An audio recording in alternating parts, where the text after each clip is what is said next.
Okay, man. So we've been looking at Saul, and we've been looking at what it means to be a faithful man, but we've also been looking at where it is we can leak out that faith. And as we said in previous videos, we're trying to plug those leaks. And one of the leaks that we all have to wrestle with on some level is that of insecurity. So our verse for this week comes out of 1 Samuel chapter 10, verse 22, when people looked for Saul. I mean, it's time for him to be announced as the king of all Israel, and he had hid himself among the supplies. I find that interesting. One translation says he hid himself among the baggage. Well, here we are in the supply room at Community Bible Church in Highlands, North Carolina, among the supplies, the cleaning supplies to make the point that there are places that we tend to want to hide in life from the very things that we really need to face up to as men to be faithful. So I'm here with Dr. Greg Steele, our very own assistant pastor. He's going to help us flesh this out today. So I have a question for you, Greg. Sure. Can you kind of relate to Saul maybe on a personal level or on behalf of men to where you see him hiding among the supplies? What does that mean for us in terms of life challenges and even opportunities that we have to face? Yeah, I think what's interesting about Saul in this particular case and in this passage is he's hiding, probably driven by fear, but also driven by the insecurity of the opportunity presented to him. And I think as men, I know this has happened to me at least early on in my adulthood, is that I would have a tendency to kind of run from challenges. You become comfortable with kind of where you're at because challenges can seem overwhelming. And I can imagine, only can imagine, because it's never happened to me, to be anointed king would be a huge challenge that he would feel maybe he wasn't up to. And I think what he's doing in that supply area or that baggage area is, more importantly, he's hiding from opportunity.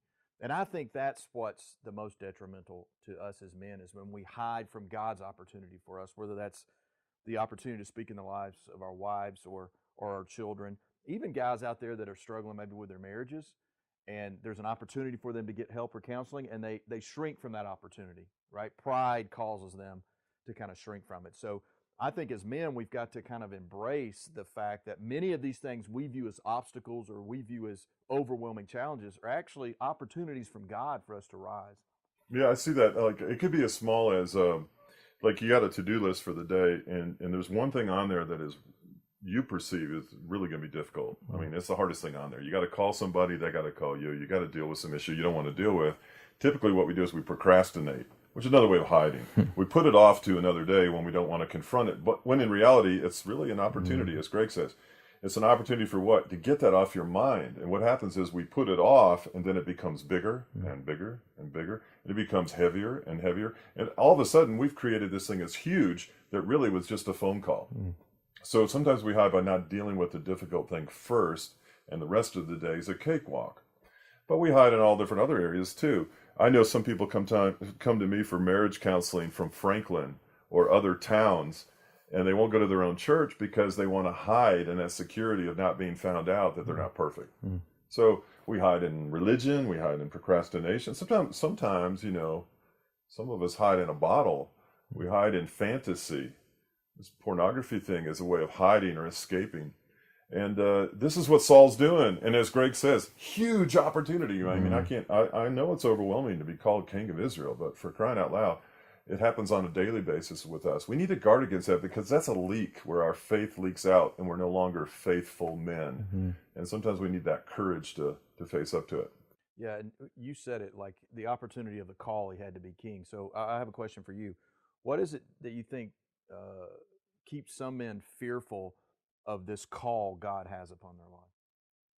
Well, it varies. Some men have sort of heard these tapes their whole life that they're not all that they think they are or what others want them to be. I think that's part of it. I think we downgrade God and we make him smaller than he actually is. I think that's what Saul was doing. Saul's hanging out with the Clorox, but he wasn't taking into account what God would do if he made himself available to God. And that's where his courage would come from. He discounted God and magnified himself. And anytime we magnify ourselves or downgrade ourselves, we don't handle challenges quite well. Not very well at all. I think that's a big deal. A lot of us are distracted, and because of our distraction, we don't build ourselves up. We don't have other men in our life to build ourselves up to handle these things. And you know who's watching, don't you? Your wife and your kids, your grandkids, we're all watching that. And if we start walking around with a spirit of timidity, fear, caution, and worry, that's infectious. Kids pick up on that, and we're not called to that. I think that's something we got to really, really pay attention to. Yeah, I wonder if in Saul's life, if it wouldn't have unraveled as much as we'll see it unravel as we get deeper into 1 Samuel, if he would have just been okay with the small callings of his life. I think sometimes men are waiting for a huge kingship type calling, and there were so many things he was called to do before king, and I wonder if part of his unraveling was because he couldn't be satisfied with the smaller callings in his life. Yeah, we do need to give him a little bit of a break. I mean, he went from chasing a donkey to all of a sudden king of Israel. That's a huge leap. When in reality, and in your life and mine, this is a principle that's non-negotiable. If we're faithful in few things, God will incrementally give us charge over many. And this is that faithfulness issue. We got to be faithful with these small things. If you're not getting where you need to get in your job and your income and the opportunities that God has for you, we're not being faithful in these small things, then we don't find ourselves with those bigger opportunities. That's right. That's why this study is important, really, to be faithful, because faithfulness leads to a buildup of one's faith, a buildup of our own confidence, trust in God, and bigger and better things ahead for us. So I don't know. That's something to really take into account. No doubt. Okay, there's one thing that you see physically about Saul that I think is interesting because it's mentioned, and I guess it's mentioned for a reason, that he's taller, a head and shoulders above other men. He's supposed to be some good-looking guy. He's got his act together. When you look at him, he stood out. So it begs the question, maybe why was he picked? Did his physical appearance have anything to do with it? And then, do we tend to compensate in our life? I'm sensitive to this Napoleonic complex, the short man's disease. I'm not making fun of anybody, but it's a picture of compensating. What do you think about that? Right. Well, you and I wouldn't know anything about being short, but or anything less than handsome. That's true. We're purely, That's true. We're That's fabricating an answer because we're both tall and handsome. That's true. It's an interesting concept because when I was reading that part of 1 Samuel 10, and you and I were discussing about kind of his physical stature, immediately my mind went to when Samuel was in the house with David, right? And God spoke to him when he was picking the next king, and God said, man looks at the outside, but God looks at the inner self. It's interesting that that's kind of a fabric throughout these scriptures, and I think as men sometimes we do overcompensate, and I don't know if it's so much in the things we buy or size of houses or cars or boats or whatever that might be. I think a lot of times it's just in how we communicate ourselves. It's that insecurity. An insecure person is usually someone who talks about how secure they are, right? Yeah. They talk about how much they've accomplished or what they've done. And I think as men sometimes that's how we overcompensate with whether, I don't know, physical stature, but it's more spiritual stature. We have the Napoleon complex spiritually, or as husbands or fathers, and we compare ourselves. And I think that's a danger for men. When we start comparing ourselves to other men and how they live their lives or what they're doing with their lives, then that becomes a huge issue because we begin to overcompensate in a place of not who we are. Yeah, it's a double whammy. When you actually have convinced yourself that you're stronger in some areas than you actually are, and you compare that strength that you've sort of fabricated with other people, you're playing a comparison game, which you never win. And two, you're actually comparing yourself to others in a falsehood. And I think one of the things we need to come to grips with is who am I and who am I not, and be okay with that in your own skin. I'm okay that I'm scared to face certain things, but I'm going to get better at that. I'm okay that I'm weak in this area, but you know what? I'm strong in others. And I think we need to accentuate our strengths and be honest about our weaknesses.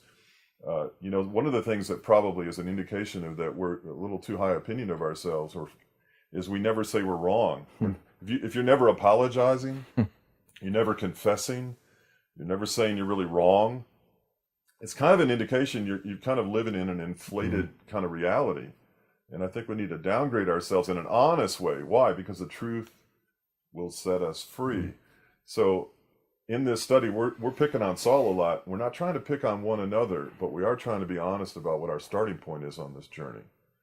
So as we get ready for next week, we're going to look at chapter 11. And I want to encourage you to continue to journal your way through this journey. Put down things that help you to feel more vulnerable if that's an issue that you have. And look for the supply rooms in your life. You know, my NIV translation says they found Saul hidden among the baggage. Mm-hmm.